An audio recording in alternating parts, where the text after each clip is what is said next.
When I say abundance, I don't just mean money, because on the outside, when I was at that critical point of hitting my bottom, you would have envied my life, actually. I was in my false self. I didn't think I was a fake person. In fact, everyone would say, like, you're so real, da da da da da da da. But when they would say that inside, I would go, if they only fucking knew. And I couldn't wait to get home from any like work conference, meeting, even a date, to come home to my safe environment, take off my costume, and just be me. So I obviously loved that isolation because it felt safe. I didn't have to perform. I didn't know I had another option. I thought it was perform or death. Hi, I'm Barb Nangle. I want to welcome you to my podcast, Fragmented to Whole, Life Lessons from 12-Step Recovery, where I help people heal their emotional, psychological, and spiritual wounds and make deep, lasting changes in their lives. I'm the founder and CEO of Higher Power Coaching and Consulting. I'm a boundaries coach who specializes in helping women who are focused on what others are thinking and doing and neglect themselves in the process. And I have coached hundreds of people on how to build healthy boundaries using my exclusive Build framework. On this podcast, I share my experience, strength, and hope from recovery. I don't support or endorse any particular 12-step recovery fellowship, and I don't claim to speak for any particular 12-step fellowship. I also don't believe that 12-step recovery is the only way to recover. You might need additional help. I'm an avid beachcomber who collects sea glass, shells, wood, and stones. I am a formerly closeted fan of the Hallmark Channel, especially the Christmas movies. Hello, Christmas in July. I wear fingerless gloves from September to June because my hands are always cold, so I have about 15 pairs. And I get a huge kick out of counting how many days, weeks, and months there are until my birthday or Christmas at completely random times of the year. My hope is that you'll find my words concretely helpful in improving your life, whether you're in recovery or not.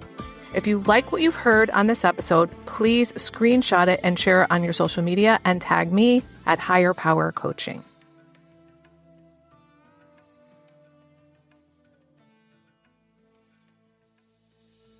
This is episode 240 with guest Tiffany Carter, From Abuse to Abundance. I am super fucking excited today to have Tiffany Carter on the podcast. I'm a huge fan of hers. I first heard her as a guest on the Adult Child podcast with Andrea Ashley, which is, I hate to say this in front of you, Tiffany, but it's probably my favorite podcast, and yours is my second favorite. And I immediately found her on Instagram and sent her a message, and I was like, oh my God, I was completely blown away. I had no idea what I was getting into when I started following her, because I started following on her Instagram. Then I found out she had a podcast and I started listening to it. It's called Project Meet with Tiffany, and she works with people primarily who have online businesses. Well, they can have products and stuff, but online too. And I have learned so much from her, both as a woman in recovery and as a businesswoman. And she has really helped me take my business to the next level. And what's amazing about her is that she went from abuse to abundance. So I'm really excited for you to hear Tiffany's story today. So I'm going to let you take it away from there, Tiffany. Welcome. Thank you so much for joining me. Thank you. You know, I always like to give a heads up before I go into my story, because my story reads like a multi-part Lifetime movie. It's pretty dramatic and there's a lot of abuse. So I just like saying that ahead of time. So I grew up with a single parent, a mom who is a narcissist. This woman is very, very, very sick. I knew at a really young age, I mean, even as young as like 6 years old, like, this woman is not well. And I realized that, like, when I would go and play at friends' houses or have sleepovers, I knew it wasn't normal in my house, but I also didn't grasp the severity of it. The real heavy abuse started at age 11. There was already narcissistic abuse going on leading up to this point, but it went to another level. And my mom was an entrepreneur. which is also why I didn't want to be one, even though I have been one for 16 years now. The last thing I wanted to be was that, because I associated being an entrepreneur with it being dangerous and bad things happening. So she ran her business out of our home. Unlike a lot of people you hear talking about healing your money trauma, I always say your childhood drama has caused your money trauma. Like this is all involved. They usually are like, I grew up poor, we lived in our car, we were on food stamps. That's not my story. Okay. We were a wealthy family in a wealthy neighborhood. We had a house with an Olympic sized pool in the backyard. If you've ever seen the movie with Joan Crawford, Mommy Dearest, that was my childhood. And that was my mother. When you watch that, it can seem like very campy, like the no wire hangers. There were no wire hangers. Like I could get in trouble for one sock being on the ground. So she ran her business out of this home, even though the home was really large. It was pure chaos. Back in the day, 10 phone lines, phones with the cords with that terrible ring constantly.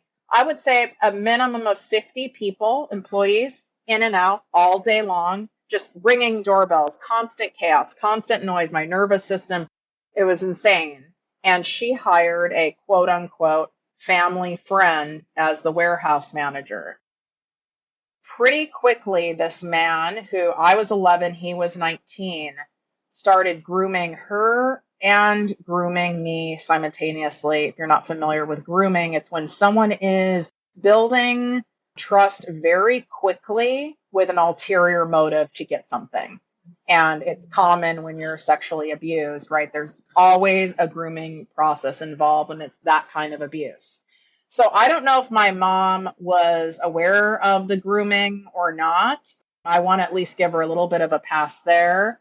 And I was taught to call him my brother. I'm an only child. So I was delighted to have a sibling. He bought me frozen yogurt. He bought me clothes. We played basketball. I loved him. And I was like, would go to school and like, I have a brother. I remember very distinctly one day we pulled up to a drive-through ATM and he had me lean over him to enter the code, which sounded fun to me to do because that just sounds fun to, an 11-year-old. It sounded very like adult like. And he groped me. Felt like all the blood left my body. I was frozen and I was also equally devastated.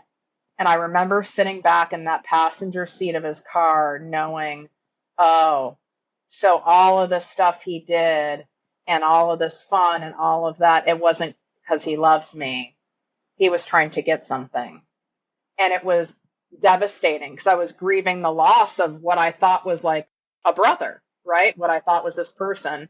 It progressed very quickly from there. And this is when my mom I realized was very involved. She would take me to the mall and buy me provocative outfits to go out on dates with him. He would use the company card to pay for these dates. And I'm talking full on like trendy restaurant, bottle of champagne. Not one person did anything.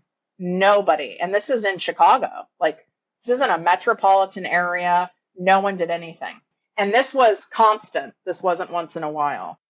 And so in middle school, I was acting out sexually, understandably, which is also common. So then I was also the school slut. So I had nowhere to go.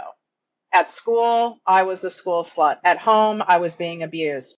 Every single night, he would come into my room like clockwork.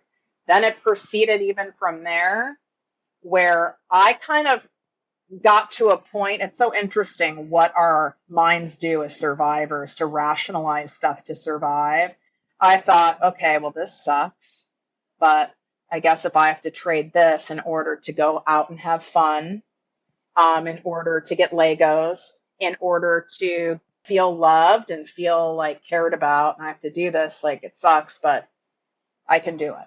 I literally consciously had that thought until 8th grade. I remember I was sitting on the floor of my mom's bedroom watching TV in pink and white striped pajamas, as a fucking child does. And I overheard her down the hall. My mom had a very like loud, shrilling voice that carried. And she would also do this fun narc game of the loud whisper. So making it seem like she's whispering, but she wants you to fucking hear every word, kind of a game. It was that was going on. And I heard her orchestrating the next person she's pimping me out to and sent him to her bedroom to orchestrate the first date with me.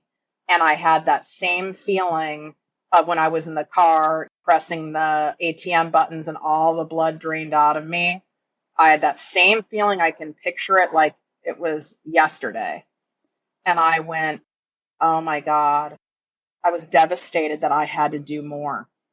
And this person I was taught to call my cousin. And this was actually some friend's son. He was also in that similar age. Like he was like, I think he was 21 or 23 in that zone. And same thing. There was no curfew when I went out with these people. But when I would go out, because I was abused from 11 to 21 years old, this continued. Even in high school, like let's say I'm 16 or 17, when I'd go out with friends, strict curfew. I was 1 minute late, hardcore grounded. So the confusion I had, because when I would be pimped out to these various people, there was no, finding a payphone or back then a car, cell phone or whatever. There was none of that to check in, none of it. But if I was innocently with a friend going and like eating pancakes at, midnight, that was not acceptable. So very confusing, mixed messages. So you can imagine with me painting just a short form of this abuse picture, there's obviously a lot more. And I go into a lot of more detail, more stories about that on my podcast. But I had no self-worth. But I had to develop a sense of the false self, as is discussed in ACA, Adult Children of Alcoholics. That's my primary 12-step program. I'm also a proud member of Al-Anon. I need both. In my opinion, I believe they're very different. So with that false self being so hardcore developed so young, I knew, even though I thought I was disgusting, I was dirty, I was a piece of shit, I was unlovable, I was, inherently flawed, as it says in the Red Book, I knew outwardly I couldn't present that way because that wouldn't be acceptable by mom, because I still had to make her look good in society, at school, etc. I also knew like I would probably not survive well in middle school and high school and college, with my head slumped down and like hiding all the time. So I would emulate other people I would see that looked confident. I stood up straight. I would project my voice. I would sit in the front of the class at school. I'd be one of the first to raise my hand. I'd raise it confidently. I really studied people to do that as a form of survival. I obviously didn't realize it was survival, but there was a part of me that knew I needed to do that. And one of the main people, I don't know if I've ever shared this actually on any show, one of the main people who I emulated was Deborah Norville, who I need to have on my show, and she's the host of Inside Edition, longtime TV newscaster. You did share that somewhere. You did share that. I remember hearing you talk about it. She spoke at my middle school. Yeah, I think it was on Rob's. Was it Rob? Is that who I just said? Murgatroyd? Paul Gilmartin's that's right. Paul Gilmartin's. That's who it was. Yeah. Mental Illness Happy Hour. It's a great show. Yeah. She captivated. Like, I didn't care if someone captivated the kids. The adults were captivated by her, really listened. And because I wanted to be heard, I wanted to be seen, I wanted to be respected, I instantly went, I'm going to be a TV newscaster. And I became one. The false self Tiffany became the TV newscaster, right? So I kept acting as the false, like I didn't know any better. I did all the things, the people pleasing, the managing, the manipulation. Every single classic thing of all the 14 traits of ACA, did all of that. And I got to a point in life when I was about 36, 37 years old. I couldn't pull it off anymore. And I've noticed a pattern in that with the women that I coach, with when I go and speak to these big audiences and people come up after. Usually, like, I notice late 30s and older, that's when the wheels really fall off the bus. The overgiving, the overdoing, the performative, the not honoring one's needs, and then getting sick all the time and can't do it anymore. And I didn't have a solution at that time. Of course, I was getting in relationships with alcoholics because that's what was familiar to me. So narcissists, I had a sociopath in there. And I had really on the outside, why Barb and I, when we were talking about like titling this episode From Abuse to Abundance, which will be, my full book someday.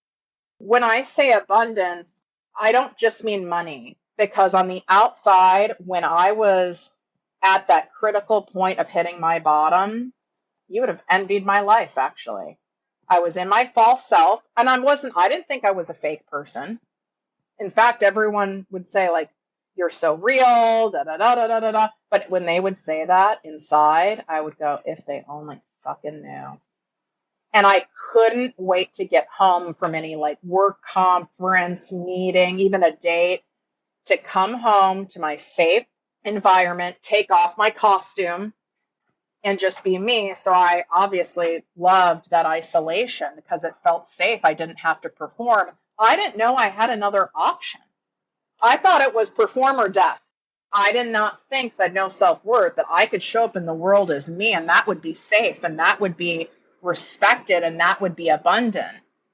There's no way. And no one could have convinced me otherwise. I had to hit my bottom, and I just could not live like that anymore, of operating in that life. And I saw no other way out other than to off myself. And that was my bottom. I had the pills lined up on my kitchen counter. I was in the pharmaceutical medical world, so I could get whatever I wanted, all the contacts, I knew what to do. I am not a substance addict. If I was, I'd be dead in a pile of cocaine in Brazil somewhere. That's a blessing from God that I'm not. I tried though. I tried anything to dissociate, but what worked for me was workaholism and exercise addiction. Both socially acceptable and even socially celebrated. But man, can I dissociate with dig in the weeds and then justify it? And then, of course, relationships, right? Like one unhealthy relationship after the next, trying to fix someone, trying to get them to see the light and their potential and all the things we Al-Anons are so skilled at. And it was interesting how God works, because one of my main alcoholic exes, I went to a big like Friday night AA speaker meeting, of course, with the full agenda of if I go to meetings with him, he'll get sober. But I laugh now because it is kind of funny. Yeah. But I was like, really thought that was a solid plan before. Like I could control it like I'm God, right? And so I went to this meeting, and there were these ladies behind me, and one lady was celebrating her 18th birthday. I was like, this woman is not 18. Like, I didn't understand the lingo. Mm-hmm. She goes, oh, she's like, how many years do you have? And I said, oh, I'm not an addict. And I said, now my mom is another story. That woman's messed up. That woman's this, that woman is that. I've been in therapy for 5 gazillion years. So all during this, I was in therapy since I was about 23 years old, hardcore, even outpatient. So think of that. Since 23 years old, now we're at 37. I'm talking gazillions of hours of therapy, art therapy, equine therapy. But that wasn't enough. I still went to go to my bottom.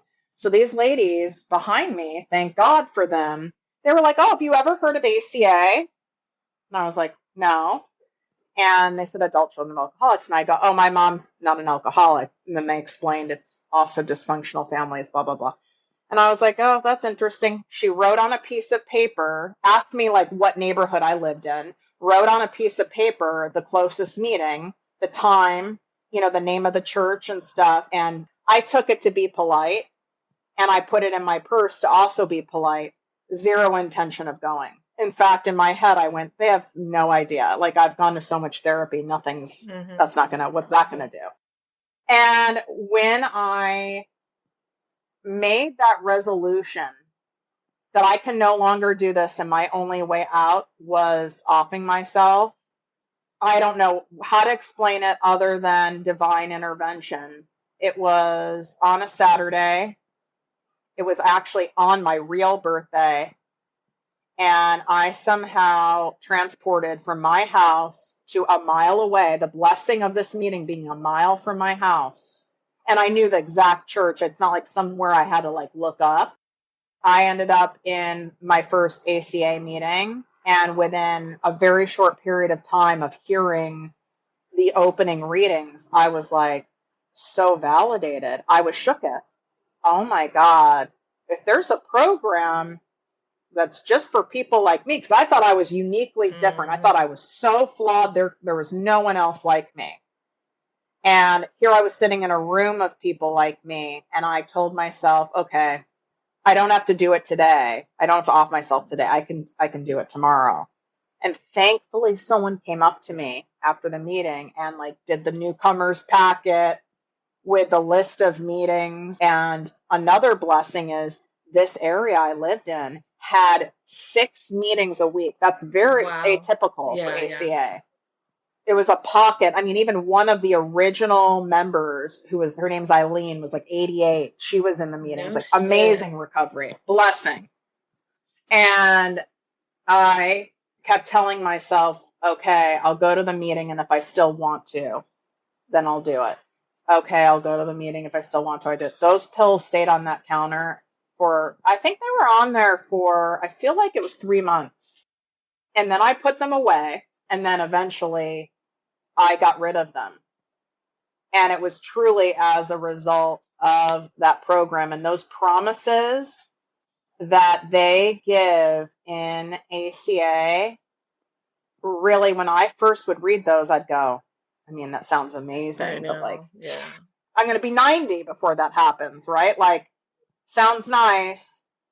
Every single one of those promises is true for my life today. Like, I love it. and I'm 9 years in ACA. I would say, even at like 3, 4 years, all of those are true. But I made it a top priority in my life. Me, the workaholic, took that business I was running down to 10% of what its normal income was, enough to just pay my bills, but not even put anything in savings. I had to save my life. Fuck savings. And that's why I use the term abundance. It doesn't matter. I had a lot of money in the bank.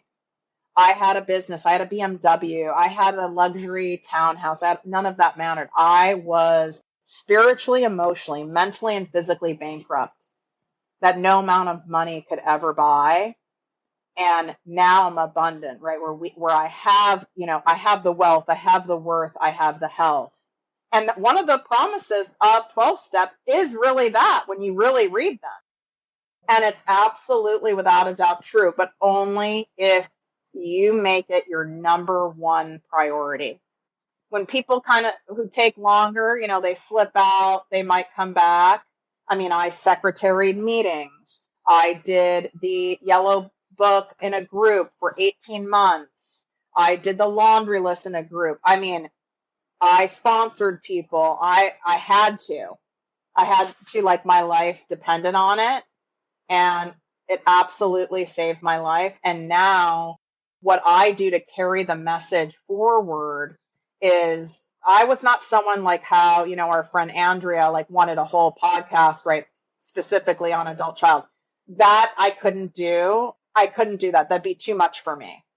Right. Like plus I have other interests. Right. And gifts. And gifts. Yeah. What I wanted to do was utilize my gifts for showing people how to monetize their talents, their passions, their story, and their skills to be financially empowered for themselves. They no longer have to depend on any person, place, thing, job, or institution again for money, because that gave me so much freedom.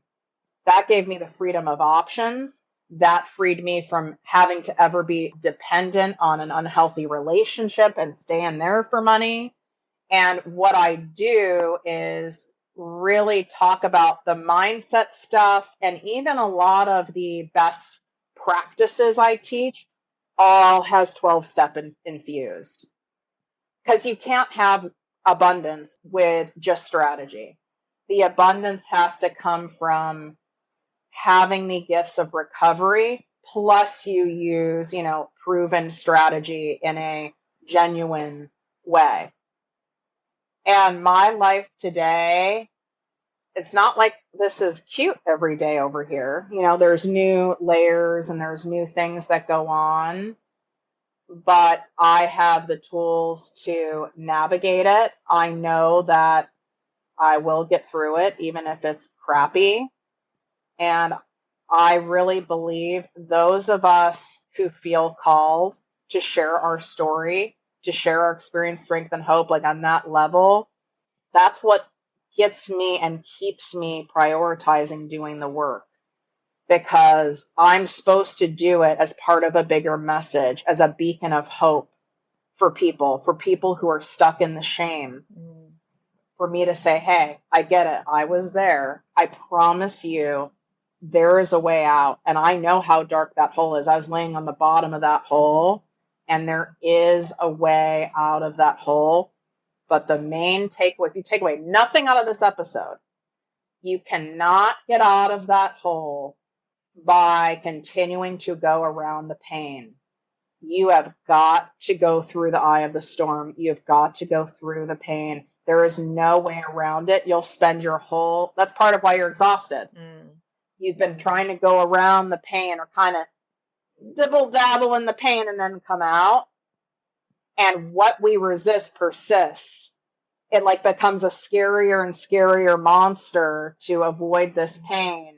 And the answer is having people like Barb, safe community people and fellowship, people like me that are there by your sides. You're not doing it alone, going through that pain, because what is on the other side is everything that you want. Absolutely. Yeah, I love it. There is no healing without feeling. And it reminds me of Churchill had a saying, if you're going through hell, keep going. In other words, don't stop in the middle of hell. Keep going to the other side. I actually have a note that I put on my computer here that says, to avoid pain, we perpetuate behaviors that create the very pain we're trying to avoid. And what recovery taught me was how the fuck to stop doing that. I really don't have any questions for you, but I want to highlight a few things that you said and then brag about you some more. So my dad was an entrepreneur too. And I've never put that, I've heard you say so many times your mom was an entrepreneur, but it's really kind of funny. But it wasn't in the house. I grew up in his store. He had a pharmacy and I got off the bus and I literally grew up in a small business. And I think I'm going to absolutely put a link to your guest episode on the mental illness happy hour so people can hear more, because I know so much more of your story than these guests of mine or these listeners of mine are able to hear. And there's so much more. I also really want to plug your podcast. I mean, I think one of the reasons that you appeal to me is, one, you're an adult child, and it's very clear that you can still have all these issues and still show up for your life and still have a business and still follow through for yourself. And two, you have I would say 50-50 mindset and strategy. And I listen to your podcast and I'm a member of your membership group and I'm going to be doing private coaching with you. Obviously, I think the world of you. And I'm constantly like, how the fuck does she make any money? Because she gives away so much amazing shit for free. What is private coaching going to be like with her? And I'm constantly sharing your podcast and your Instagram account with other people. I do a lot of networking with entrepreneurs, and I find that there's a huge overlap in terms of the mindset of entrepreneurs and people in recovery. The fall down 7 times, get up 8. The failure is an option. We get up when we fall. And also, there's a fair number of adult children who are entrepreneurs because we have a high tolerance for dysfunction and chaos. Exactly. We're really like, give me a gigantic fucking problem and I will solve it. I need to be like on at all times and that sort of thing. So I just can't say enough good things about you, Tiffany. And I think you are just a model of what's possible in recovery. I mean, a couple things that you haven't shared with people is Tiffany has 2 multi-million-dollar businesses. So she went from wanting to off herself to taking that false self, taking the mask off, becoming her authentic self, and creating a super abundant life.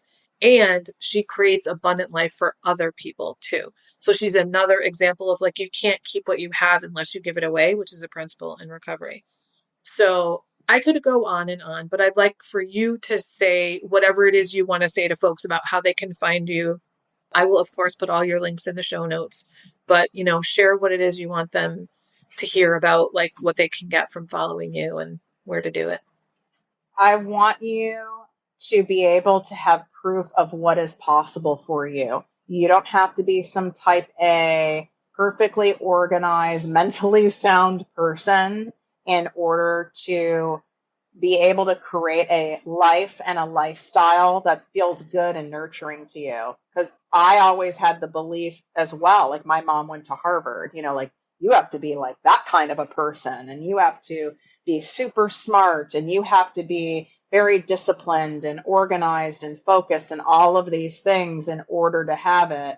Otherwise, you're basically just have to sacrifice yourself and trade something you don't want to trade in order to make the money you want to make, in order to get the support you want, in order to get the love you want, in order to have the health that you want.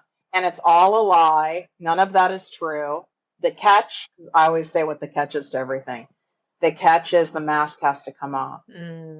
When we show up as our real, genuine, authentic selves, and that doesn't mean it's not wildly vulnerable. Like by the time this is airing, my brand new workbook course is out, Make More, Work Less. So I'm going to make sure you have the link to that. It's incredible. If you want a starting point, this is your starting point. I've made it really fun. It's like an adult activity book. You know how you got those activity books as kids? This is like an adult version. Because if it's not fun, what's the point? Yeah. We've spent enough of our lives sacrificing and not having fun. When everything gets easier is when we show up as ourselves and we have acceptance, self-acceptance and acceptance from a few others for being exactly who we are.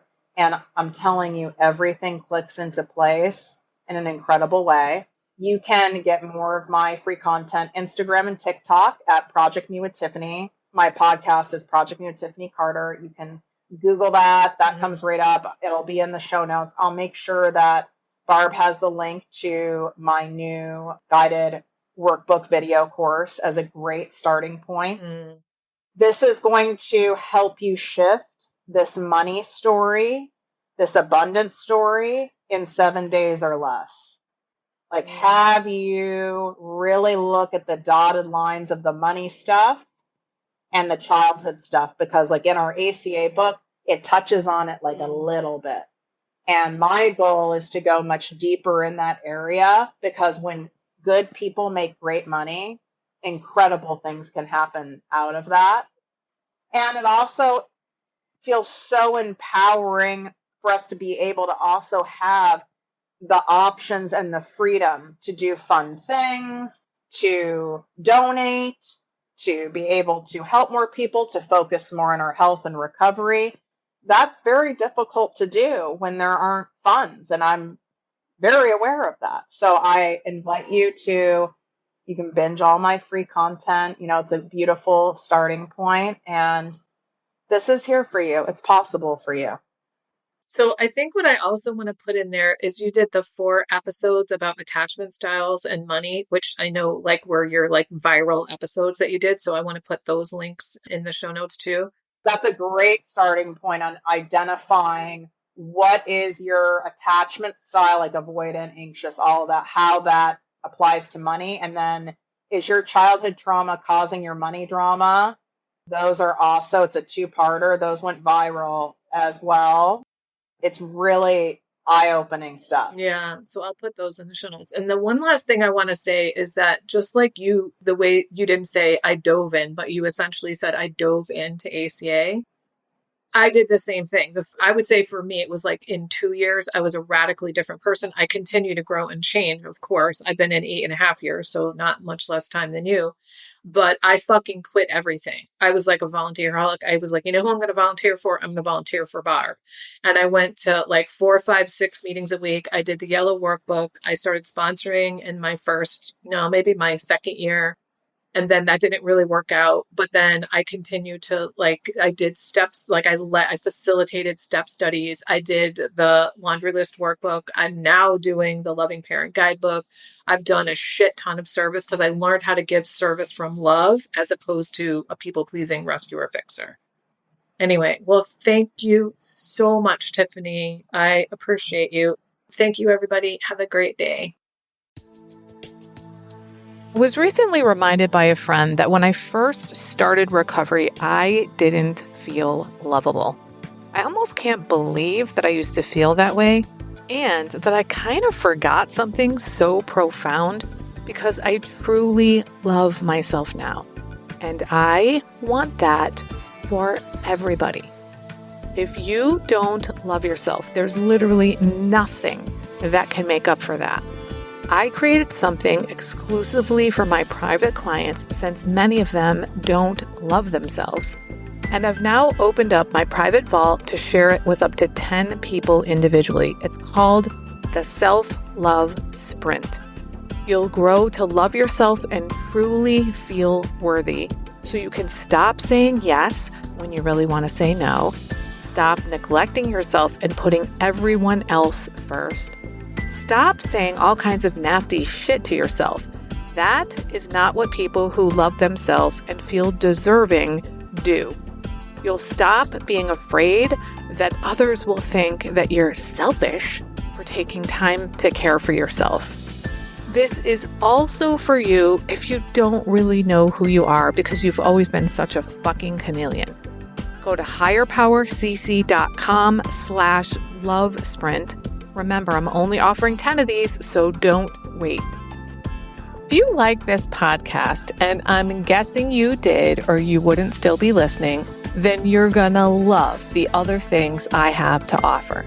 If you'd love pre-release podcast scripts and episodes before anyone else gets them, or if you'd love access to content from my private vault that I developed exclusively for my private clients, which is like having a work session with me without me actually being there, go to patreon.com/higherpowercoaching. There are 3 tiers ranging from as low as $4 up to $24 a month. You'll also love my weekly newsletter, Friday Fragments, which has content very similar to the podcast. You can check it out at fridayfragments.news. That's fridayfragments.news. Please like and subscribe to my podcast on your favorite podcast outlet. I'd also love it if you'd leave a review, which you can do either in the show notes or on Apple Podcasts. It really helps other people find my podcast so they can get the benefits you've gotten from listening. If someone came to mind when you listened to this particular episode, please share it with them. And my favorite place to hang out on social media is Instagram. I'm at Higher Power Coaching. Please DM me there. I'd love to hear what you got from this episode. I run group and private coaching programs on building healthy boundaries. Whether you need help with boundaries in your personal, professional, or romantic life, I can help. Head on over to barbchat.net where you can hop onto my calendar for a free 30-minute Better Boundaries consultation. My ideal client is someone who is ripe for change. If that's you, I would love to work with you. My goal with all my work is to help you make lasting changes in your life like I've made deep, lasting changes in my life. Remember, it's never too late to recover. No one is beyond hope, and healing is possible. Thanks for listening.